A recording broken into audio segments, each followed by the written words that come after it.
Hey, how you doing? So, no electricity again. Can you believe it? What's going on in the world, right?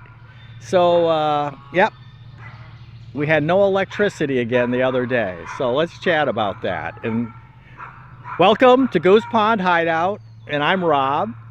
And so, yeah, you know, last Friday, we try to schedule everything together. When my wife has a doctor's appointment, we like to, do our shopping and everything, and do all everything we can all in one trip to, so we don't have to be running all over the countryside every day and saving on gas and all that good stuff. So typically, my wife has her doctor's appointments in the morning, and then we run all our errands after she gets done, and then come on home. Well, last Friday she had to have her appointment at 2:30, so it's like, well, we can make it work, right? So we left the house about 10:30 in the morning, and we went to the feed store and bought chicken feed, and then we went to, then we went to Aldi. I really like their little frozen pizzas that they have. They used to be, years ago, they were like $2.79 or $2.59 or something like that, and now they're like $3.29 or $4.49 or something. But anyway, they're real inexpensive, and I really like them. So we buy like 6 or 7 and put them in the freezer, and we have pizza every Friday night. That's our Friday night meal, and I put a little extra pepperoni on it, and a little peppers and onions, and maybe sometimes a little barbecue sauce. If we have some ham left over or something, cube that up and put it on, a little extra topping on the pizza. So we buy those at Aldi. Then we did our Sam's Club run, and gosh, we spent about $300 there. Sam's Club. And we like, because it's bulk shopping stuff. So I bought a couple containers of the big tall containers of Folgers coffee. That's what I like to use. And the other things that we get at Sam's. And the interesting thing about Sam's too is I was telling my mom, when I talk to her every Sunday about noontime, I call my mom on the good old-fashioned phone and chat with her.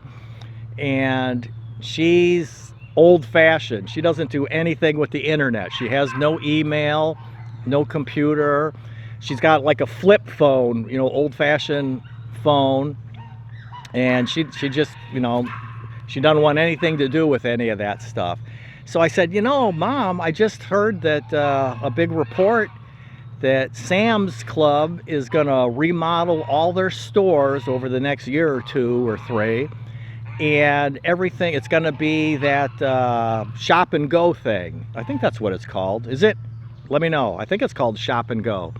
But as you shop through the store, you scan your items with your phone, and then when you're all done, you just head out the door, and you're automatically charged for everything that you bought. And in a lot of ways, I can see, the people that use those big flatbed dolly carts, and they've got them, stacked up with cases and cases of stuff on there. It's kind of silly to put all that stuff on the flatbed and then get up to the register and have to take it all off so that they can make sure they scanned everything, and then put it all back again onto the flatbed cart so you can get it out to your vehicle. So in some ways, I kind of see that it's a good idea. But a lot of stores got me thinking, Walmarts and Targets, and a lot of stores are doing away with self-checkout because of theft, or what the business world calls shrink. People not scanning all their items. You get like 10 items and you scan like 7 or 8 or 9 of them, and then you head out the door. So I would think that Sam's is going to end up, how do they know everything has been scanned when you're shopping if you got something kind of hidden in the middle? So, but I know AI, I guess they're going to incorporate that. So they're probably going to have cameras all over the stores or whatever, and they'll somehow know if you're cheating them or whatever. But so anyway, my mom's like, well, I'm not going to be able to shop there once that changes. And I'm like, what are you going to do, right? bug. So anyway, we did our Sam's Club shopping, and then we had a little bit of time to kill, so we stopped and had a little bit of a snack. And then my wife had her doctor's appointment, and then we head on home, pull in the driveway, let the dogs out, and of course they got to greet us, and they're jumping and all excited that like we've been gone for a month when we've only been gone like 4 hours, right? And I start to get the groceries from the car, and my wife pokes her head out of the door of the house and says, "We got no power."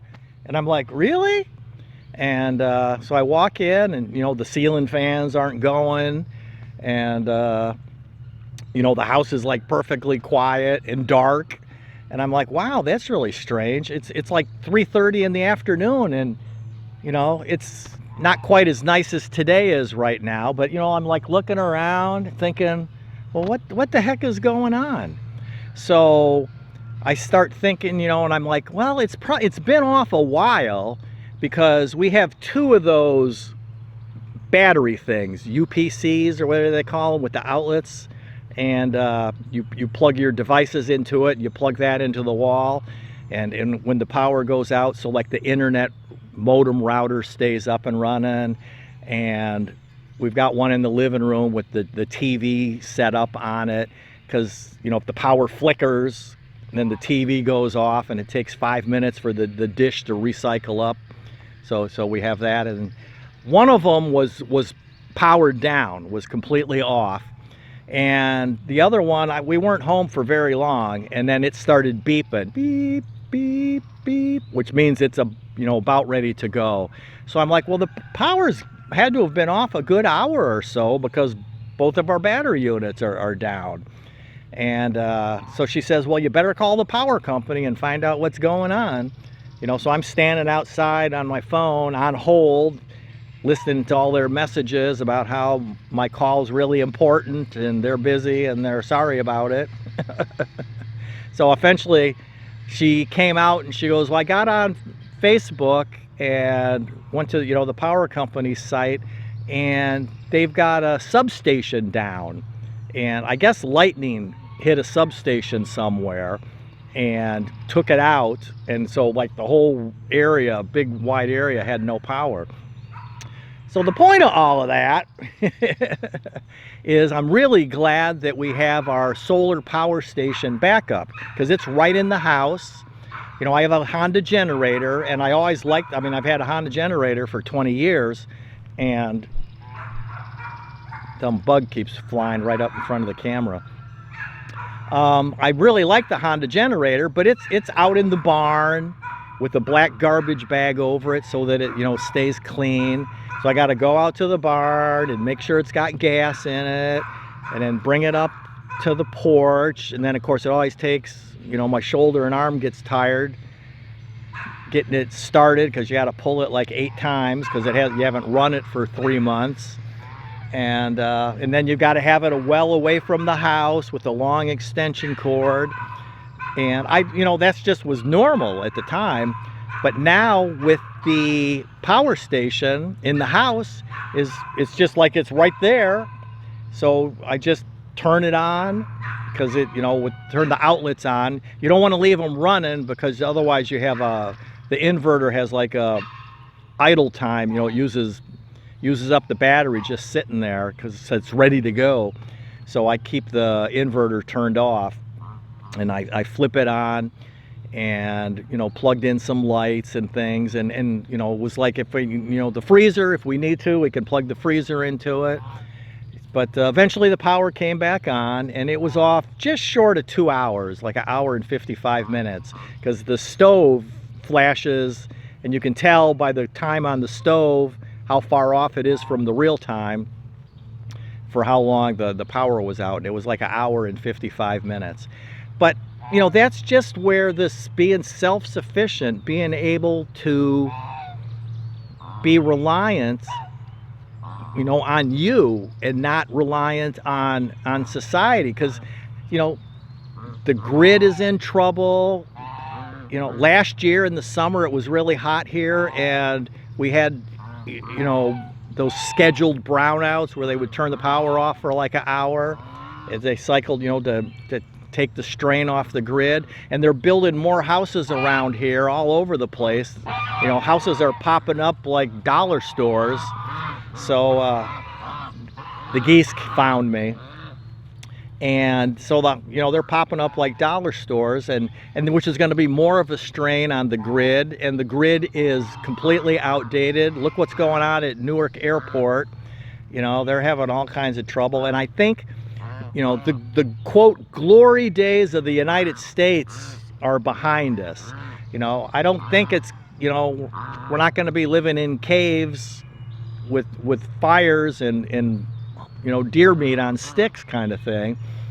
But I think we're going to have, just like the rest of the world, like Puerto Rico and France and Spain and Germany and all of this is, I think, you know, the good times of excess are behind us, and we're going to have to, you know, empty shelves, shortages of items, and power outages, and bridges collapsing, and sinkholes in roads. You know, I think things are going to be tough. So it's important that you and I are more self-reliant, that we can, you know, have a backup system when things get bad. And that was the long story short, is I'm really glad we had our our EcoFlow power station, because I could just plug things in. It sits right there inside the house. It's nice and quiet, and everything was good to go, right? Let me know what you think. Thanks for watching. Hope you're subscribed, and see you in the next video, right? Freedom! Freedom, freedom, freedom!